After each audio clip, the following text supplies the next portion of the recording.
Keeping it real about real estate in Chattanooga, Tennessee. Whether you're buying, selling, or starting your career, I've got you covered. I'm your host, Becky Ribeiro. Hey y'all, Becky Ribeiro here, realtor in the greater Chattanooga and Northwest Georgia area. I am here to keep it real. I'm gonna spill the beans on everything I wish somebody would have told me when I was just starting out in real estate. So whether you're thinking about becoming a real estate agent or you just gotten your license and you're thinking, what did I just get myself into? I'm gonna break it down for you. Number one, it's not HGTV. So we're not just opening doors to beautiful homes every day. While that does happen, and I love when that happens, that's like just a fraction of the job. You're not always in gorgeous high heels showing $1 million properties. You are oftentimes struggling to get a door unlocked in the rain while babies are crying in your client's car,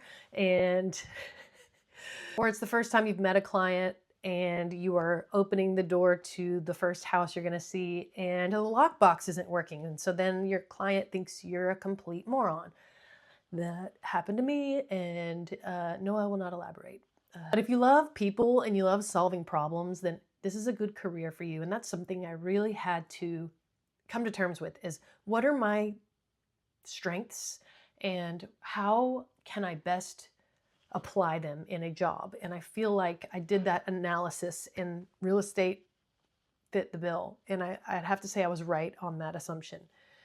So being an extrovert, not being scared to talk to strangers, not being scared to just chat up somebody in like the grocery store line, literally talking to everybody you meet, being nice, having a good reputation, looking out for other people's best interests. Those are all good qualities in a real estate agent.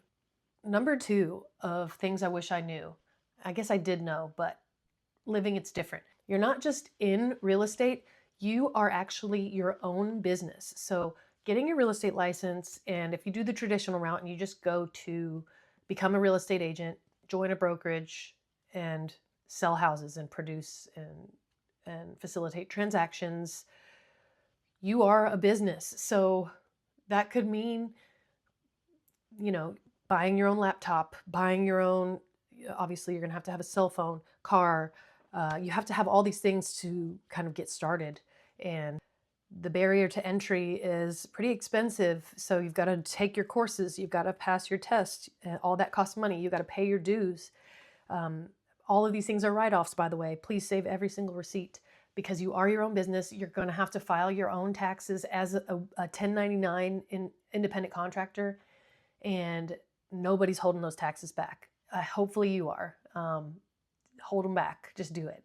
You're in charge of your schedule. You're in charge of your clients. You're in charge of how hard you work. And so some people think that's exactly why I want to get into this job, because it's like nobody's riding me to be doing a certain amount of work. But that's also a slippery slope, because if you are not super motivated and a self-starter, then you may fall into the category of people, I want to say it's like 80% of realtors that don't sell a single house.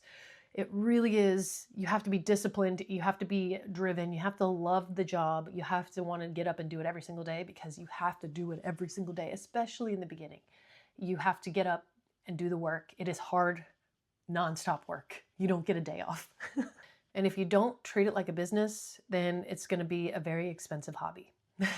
Number three, there is so much unpaid work. You can do so much work. You can pay for photography for a listing.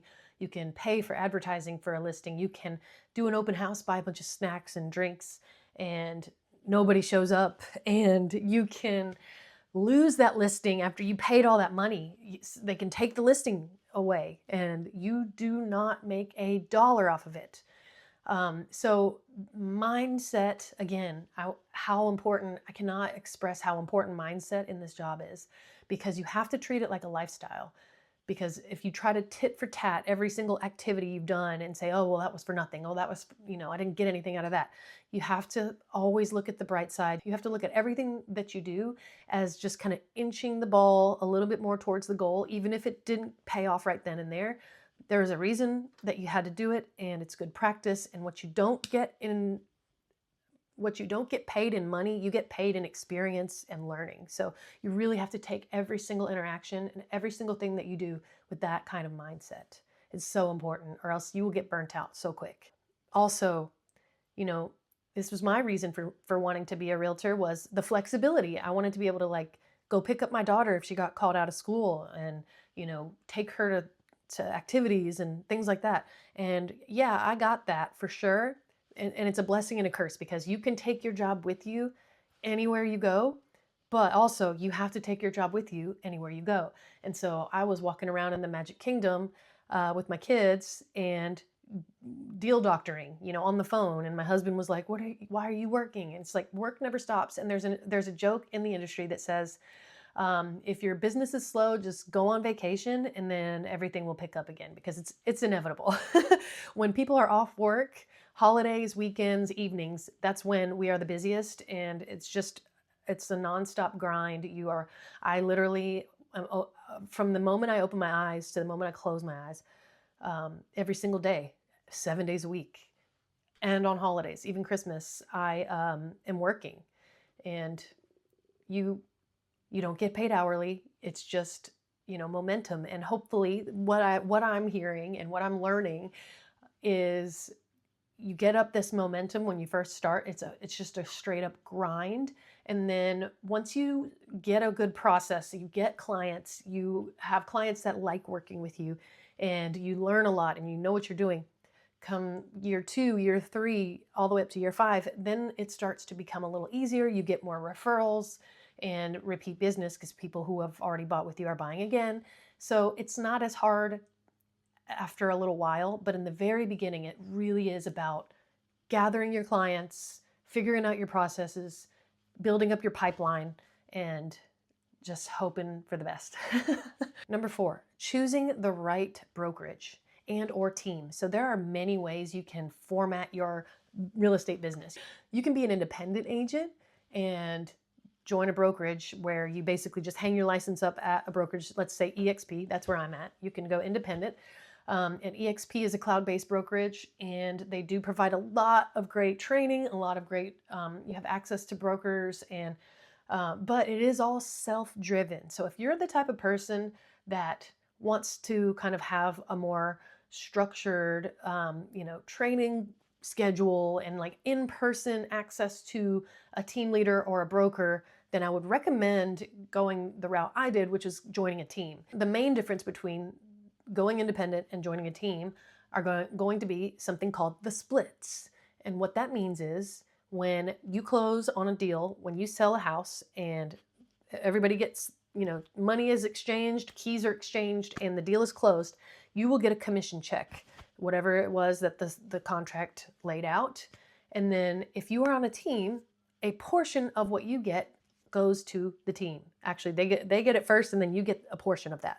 Now, if you are independent, you get the whole thing. There is a trade-off. So some teams will have bigger splits. Some teams will have smaller splits. And that's why it's super important to just interview everybody. Interview so many brokerages. It's not like you have to go on interviews for them to want to hire you. You are interviewing them to see if they are going to serve you the best way. It's kind of the opposite of a job. You have to make sure that this brokerage where I'm going, they are going to give me what I need, and make sure you ask all the questions, all the like everything about how the splits, how much training do I get, what kind of training do I get, just all kinds of different things, because every team is different and you never know what's out there. So interview everybody. If you're independent, there's just a lot of startup costs involved. So I personally think, I'm of the mindset that if you want to hit the ground running and you want to learn how to do it the right way right off the bat and not waste time, I would say join a team, and make sure they provide value. My team specifically, I'm on the Choice Homes team here in Chattanooga. I love my team. So we have Thursday 2-hour trainings every week. And I mean, if you just listen and do what they say, you'll be successful. I was very successful in my first year. I made $100K in commission and just because I did what they said. So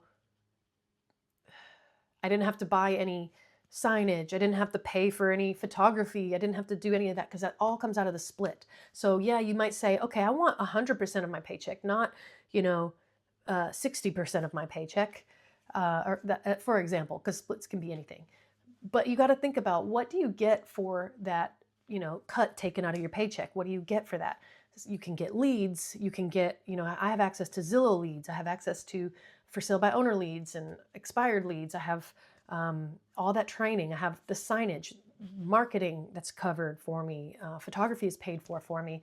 So there's just, CRMs, customer relationship manager, all the software, Dotloop, the software that we need to, get signatures and everything. All that stuff costs money, and you get access to it on my team, at least. So every team offers you something different, and you got to really know what to ask. And I'll probably do another video on like what to ask when you're interviewing brokerages.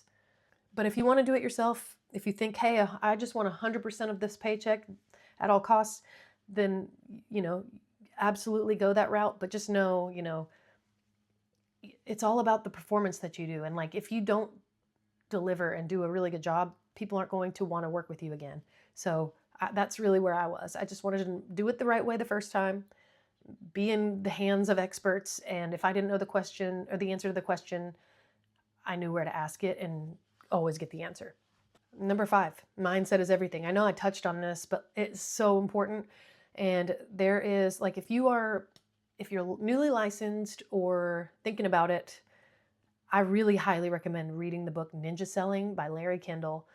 It's all about mindset too. Like he recommends doing the Ninja 9 and every day. And I'm not quite there yet. I'm not 100% doing all of that stuff, but like starting your day off with gratitude and just getting one of those like 5-minute gratitude journals, starting your day off with that and trying to do like a meditation or like some sort of physical movement literally changes your life. And it sounds so insignificant and stupid, like it wouldn't, but it really does, because you can feel on top of the world. You'll get like a contract signed, or you'll get a closing completed, and you will feel like the king of the world. And then you'll get a phone call like 2 hours later that makes you feel like the worst agent in the world, and you doubt yourself. And it is an emotional roller coaster if you allow it to be. And so you have to really kind of look at the bright side, look at what did I learn out of this, because there are going to be moments where it doesn't go your way, and so you got to take the lesson out of it